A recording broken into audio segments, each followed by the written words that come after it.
समस्त प्रभु प्रेमी भक्तों को जय सिया राम। भगवान श्री सीताराम जी की अहेतु की करुणा कृपा हम आप सबके लिए, प्राणी मात्र के लिए, पूरी समष्टि के लिए मंगल करें, कल्याण करें। इन्हीं मंगल कामनाओं के साथ मांगलिक चर्चा प्रारंभ करते हैं। भगवान की सृष्टि में मानव जन्म, मनुष्य का जीवन सर्वोत्तम जीवन है, सर्वोत्तम सृष्टि है। मनुष्य यदि अपने जीवन में ऊर्ध्वगमन यानी अपने जीवन को संवार करके, सुंदर बना करके, चरित्रवान बन करके नहीं जीता तो उसका जीवन व्यर्थ माना जाता, व्यर्थ हो जाता है। गोस्वामी श्री तुलसीदास जी महाराज कहते हैं कि भगवान श्री राम जो पूर्ण ब्रह्म परमात्मा है और वह जब मनुष्य बन करके आते हैं तो ऐसा पावन चरित्र, पवित्र चरित्र करते, उनका आचरण इतना सुंदर और पवित्र होता है कि वह गाने लायक हो जाता है, मनुष्य मात्र के लिए अनुकरणीय हो जाता है, प्रशंसनीय हो जाता है।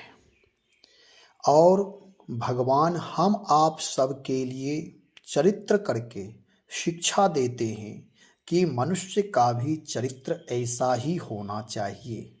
यानी जैसा मेरा चरित्र है, यानी भगवान कहते हैं जैसा मेरा मानव चरित्र है ऐसा ही मानव मात्र का पावन चरित्र, विशुद्ध चरित्र होना चाहिए। दोहा के माध्यम से समझते हैं, फिर विस्तार से यह समझेंगे कि हमारा आपका जीवन चरित्र कैसा होना चाहिए और चरित्र का मतलब क्या होता है, यह भी आप जानेंगे। तो पूरा विस्तार से इस पर चर्चा करेंगे। पहले दोहा के माध्यम से सामान्य अर्थ समझ लें, उसके बाद फिर विस्तार से उसकी व्याख्या सुनेंगे। और यह सबके लिए है कि हमारा आपका जीवन मनुष्य जन्म लेकर के एक संकीर्णता में, एक छोटे दायरा में जीवन बीत रहा है। जीवन में केवल पेट और परिवार तक ही जीवन सीमित रह रहा है। क्या यही जीवन है? केवल घर, परिवार, मकान, दुकान, गाड़ी, बंगले, क्या यही जीवन है? जीवन की वास्तविकता क्या है? जीवन की पूर्णता क्या है? सत्यता क्या है? यह भी जानेंगे।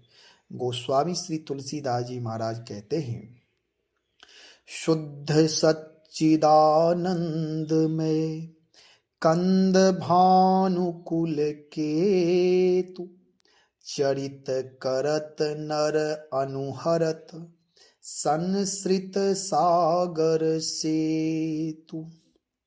शुद्ध सच्चिदानंद स्वरूप, प्रकृति जन्य, त्रिगुणों से रहित, मायातीत, दिव्य मंगल विग्रह, सच्चिदानंद स्वरूप, सूर्यकुल के ध्वजारूप भगवान श्री राम जी मनुष्यों के समान ऐसे चरित्र करते हैं जो संसार सागर से तारने के लिए पुल के समान है। अर्थात इन चरित्रों को गाकर और सुनकर लोग भव सागर से सहज ही तर जाते हैं। यह सामान्य अर्थ है। अब इसकी व्याख्या सुने गोस्वामी श्री तुलसीदास जी महाराज क्या कहना चाहते हैं। गोस्वामी जी का कहना है कि हमारे परमात्मा, हमारे भगवान शुद्ध सच्चिदानंदमय है। सच्चिदानंदमय का मतलब होता है जो परमात्मा अविद्या माया से रहित, प्रकृति से परे, सत रज तम तीनों से ऊपर उठ करके जो चरित्र करते हैं, यही सच्चिदानंदमय चरित्र है। इस संसार में आते तो हैं, लेकिन संसार में अपने स्वार्थ की पूर्ति के लिए या राग द्वेष के कारण किसी का नुकसान करना या किसी को परेशान करना या किसी को कष्ट देना या किसी से प्रेम करना, ऐसा परमात्मा नहीं करते। हमारा आपका जीवन इतना ही सीमित रहता है। जो मेरा भला करता उसके लिए भला करते, जिस पर मेरा होने का, कहने का अधिकार है, जो मेरा है, ममपन है, वहाँ मेरा प्रेम, वहाँ स्नेह होता है और मेरा पराया का पूर्ण बोध रहता है। यह मेरा है, यह उसका है। तो इस चक्कर में हम आप अपने जीवन को संकीर्ण कर लेते, लेकिन परमात्मा पूरे समष्टि को अपना मानता है, पूरे संसार को अपना मानता है, और वह प्रकृति के हित में, मानव हित में और जीव मात्र के हित में काम करते हैं, सेवा करते हैं, नर चरित्र करते हैं।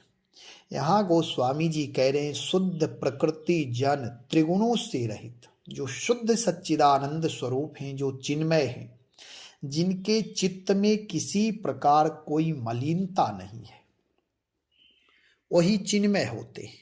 हम आप अपने जीवन को देखें, नित्य रामायण पाठ करते हैं, अच्छी बात है, रामायण पाठ करते हैं, सच्चिदानंद परमात्मा जो हैं उनके जीवन चरित्र को गाते भी हैं, सुनते भी हैं, लेकिन जीवन पर, हमारे आपके जीवन में, व्यवहार में, लोक पक्ष में वह आचरण दिखाई नहीं देता।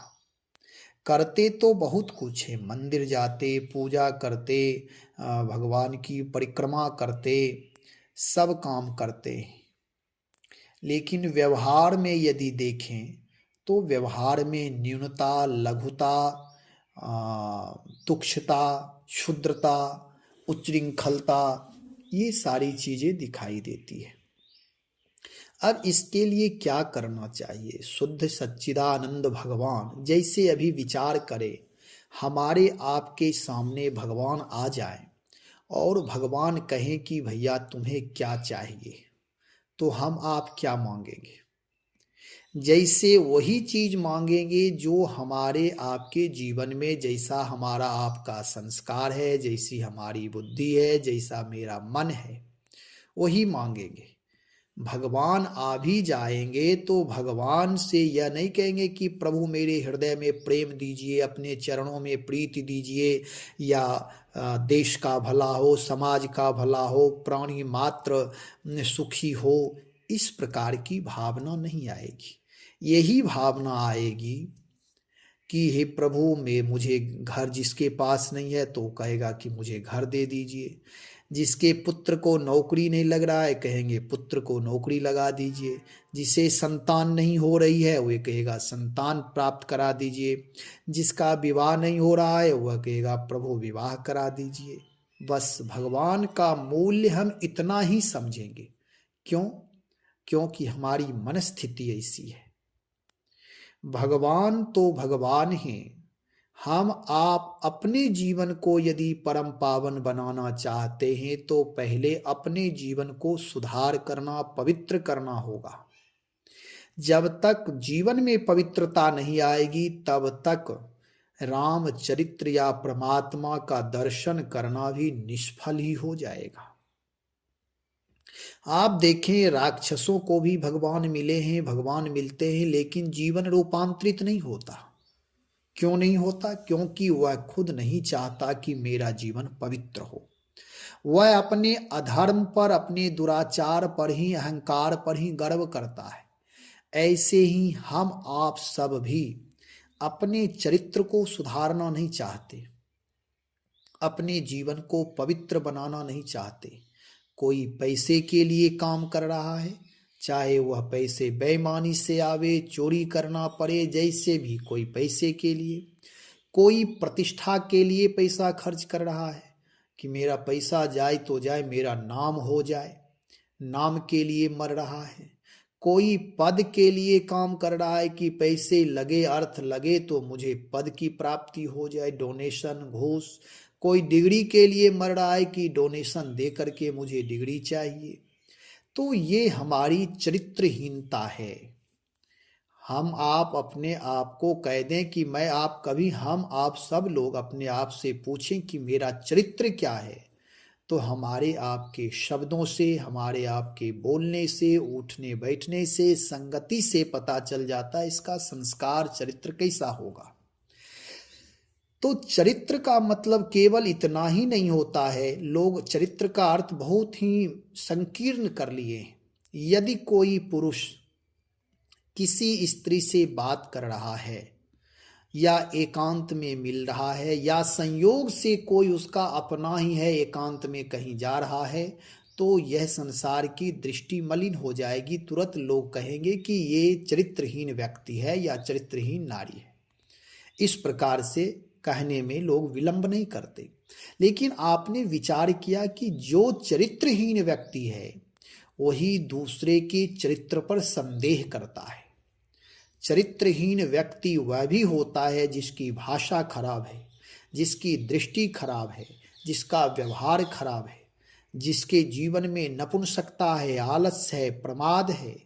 ये सारे जो बेईमान है, चोर है, उचक्का है, दूसरों का निंदक है, उच्चृंखल है, ये लोग भी चरित्रहीन के अंतर्गत ही आते हैं। इसलिए यहां कह रहे हैं कि ये शुद्ध सच्चिदानंद स्वरूप परमात्मा है। ये काम तो भगवान क्या करते हैं? भगवान का मुख्य दो काम होते हैं इस धराधाम पर आने का। एक काम है धर्म की स्थापना और दूसरा काम है अधर्म का नाश। यदि धर्म की स्थापना करने के लिए केवल धर्म का बिगुल फूकें तो उससे धर्म की स्थापना नहीं हो सकती। जब तक अधर्म का परित्याग नहीं होगा, अधर्म का नाश नहीं होगा, तब तक धर्म की स्थापना संभव नहीं है। कह सकते हैं कि धर्म की बिगुल बजने से, धर्म की शंखत ध्वनि होने से हो सकता है कि अधर्म का नाश हो जाए। अधर्म का नाश हो जाएगा, लेकिन केवल अधर्म शब्द हो, उस अधर्म को मिटा करके धर्म शब्द स्थापित कर दें। यदि इतना ही धर्म अधर्म की परिभाषा है तो संभव है। कह सकते हैं कि जैसे सूर्योदय होने से अंधकार दूर हो जाता है, तो यदि इतना अंधकार ही है अधर्म तो वे हो जाएगा।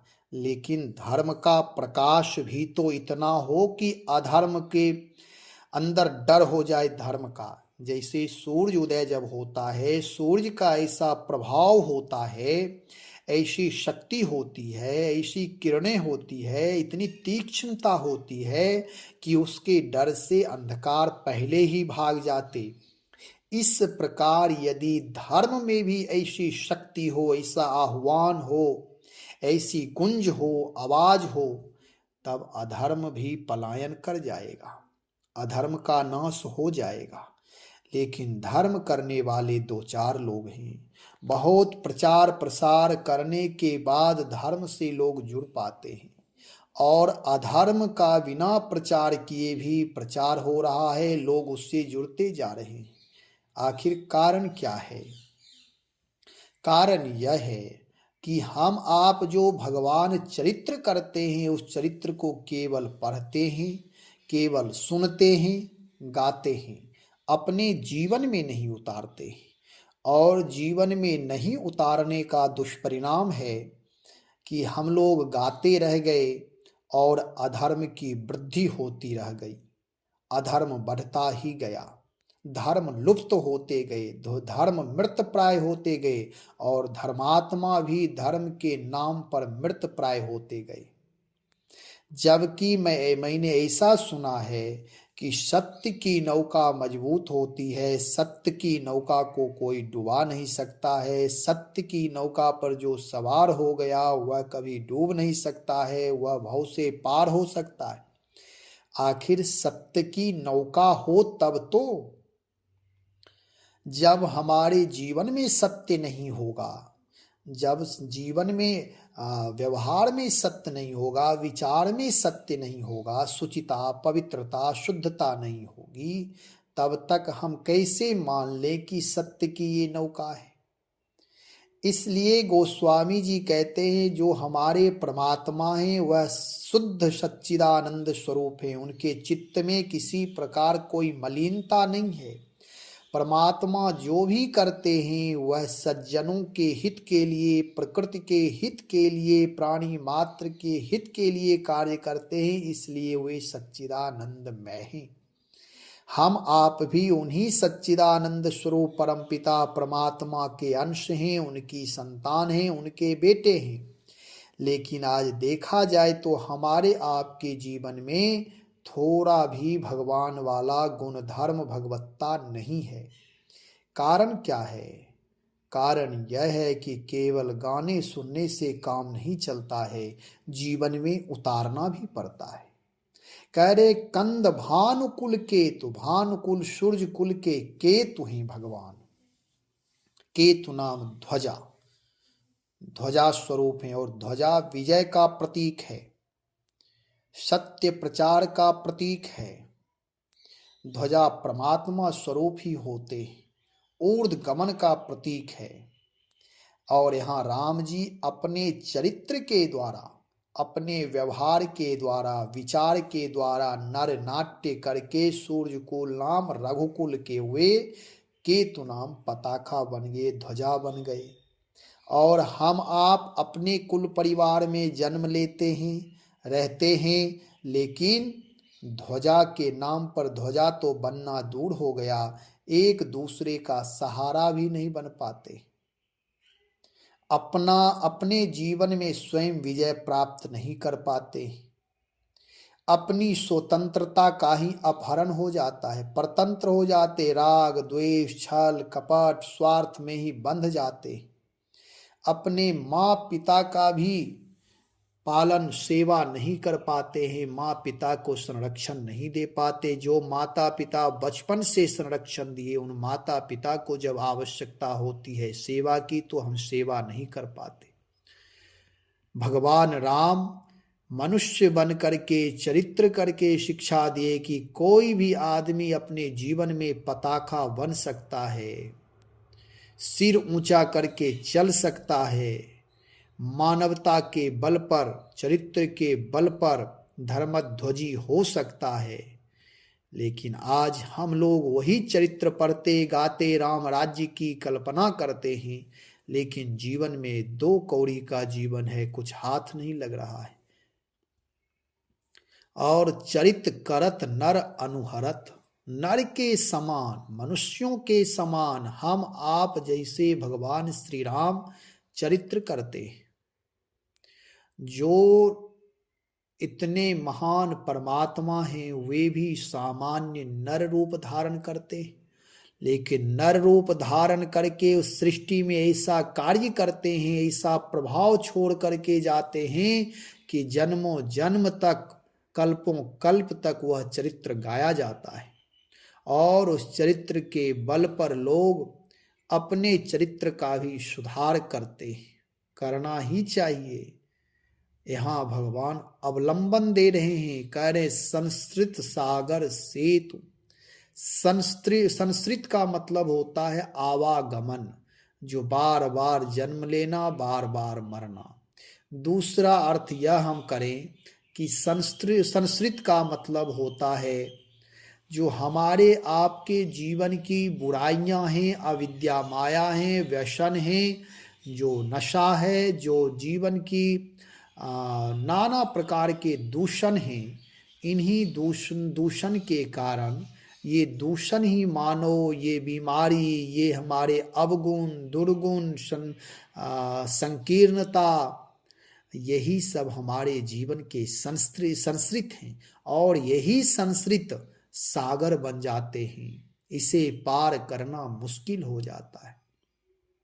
उदाहरण के तौर पर समझें कि जैसे कोई किसी भी व्यक्ति को किसी प्रकार की आदत खराब हो गई है, चाहे वह खाने की आदत, पहनने की आदत, जानने की आदत, नशा करने की आदत, चोरी बेईमानी छल कपट करने की आदत, निंदा शिकायत की आदत, किसी भी एक आदत से बंधा हुआ व्यक्ति का जीवन सागर के समान होता है। जैसे सागर बहुत विराट होता है, ऐसे ही उस व्यक्ति का जीवन संकीर्णता से युक्त, दूषण का इतना बड़ा, नशा का, छल कपट का, इन सारे अवगुण दुर्गुणों का इतना बड़ा समुद्र हो जाता है कि वह व्यक्ति स्वयं इसमें डूब जाता है, निकलना मुश्किल हो जाता है।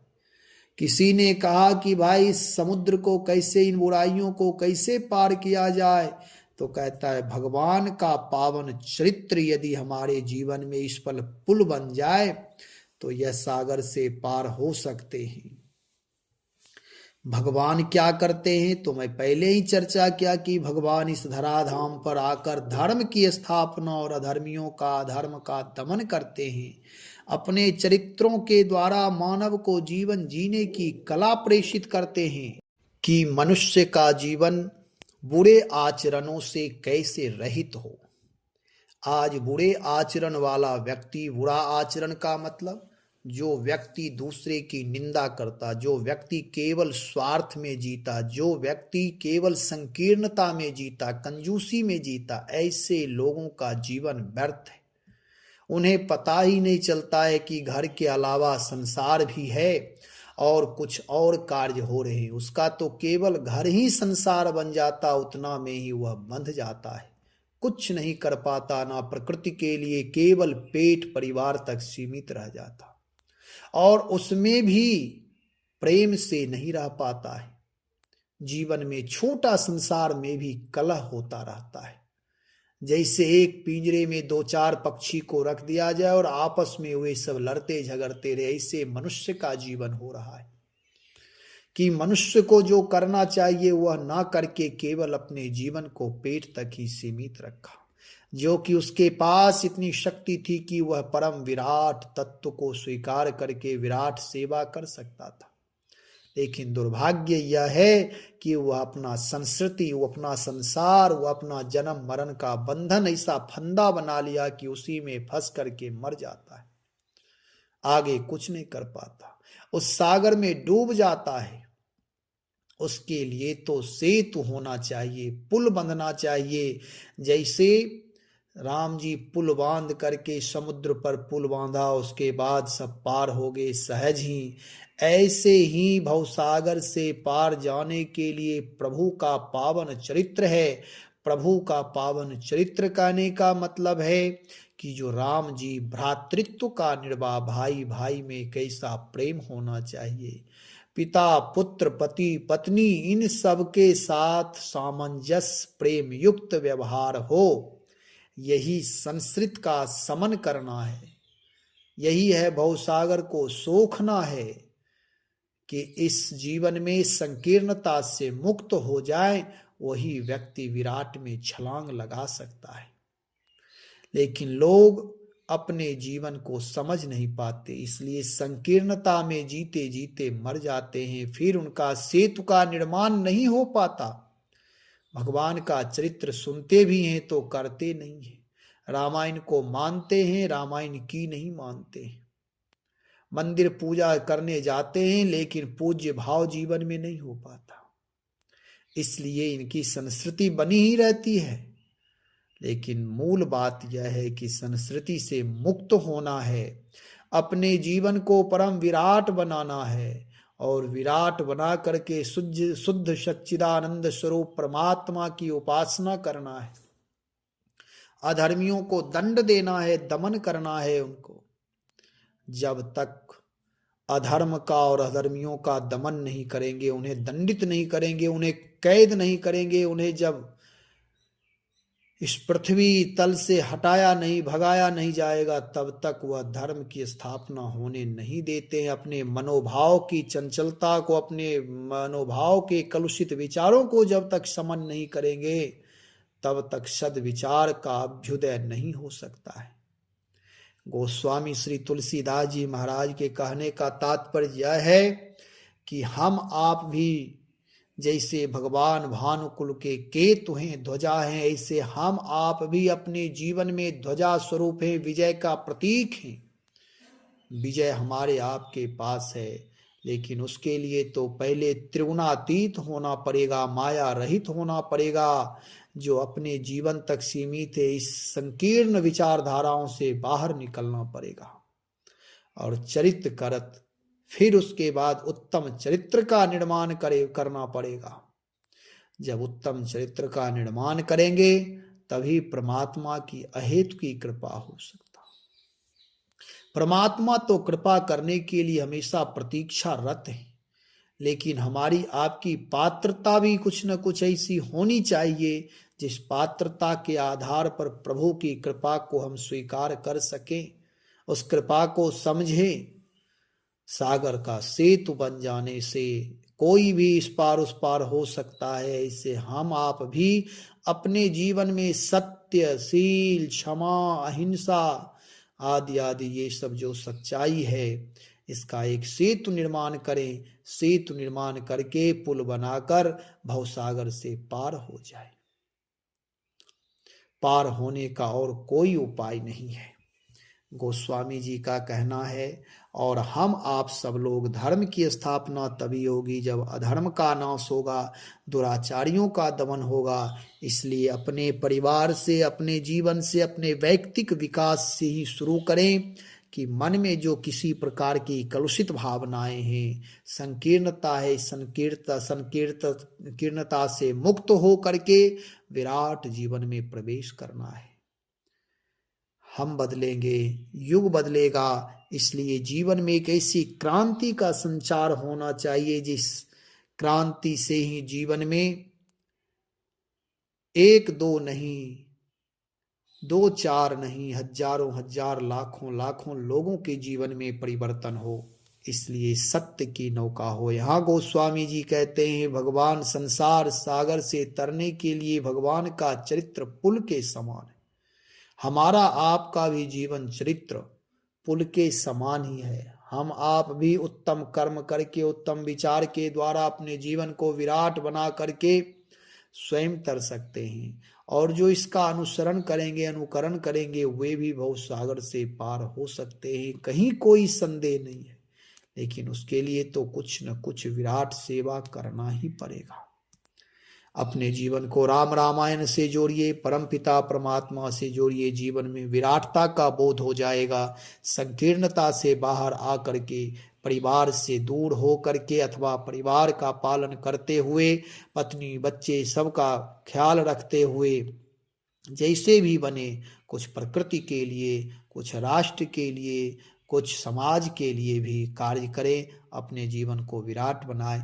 भगवान नाम का सतत जप करें। भगवान नाम के द्वारा जो शक्ति प्राप्त हो, आध्यात्मिक ऊर्जा प्राप्त हो, उस ऊर्जा का ह्रास, उस ऊर्जा का समापन, उस ऊर्जा का सदुपयोग, उस ऊर्जा का जो उपयोग, जो भी प्रयोग करना हो, वह सब समाज के लिए, राष्ट्र के लिए, प्रकृति के लिए करें और अपने जीवन को महान बनाएं।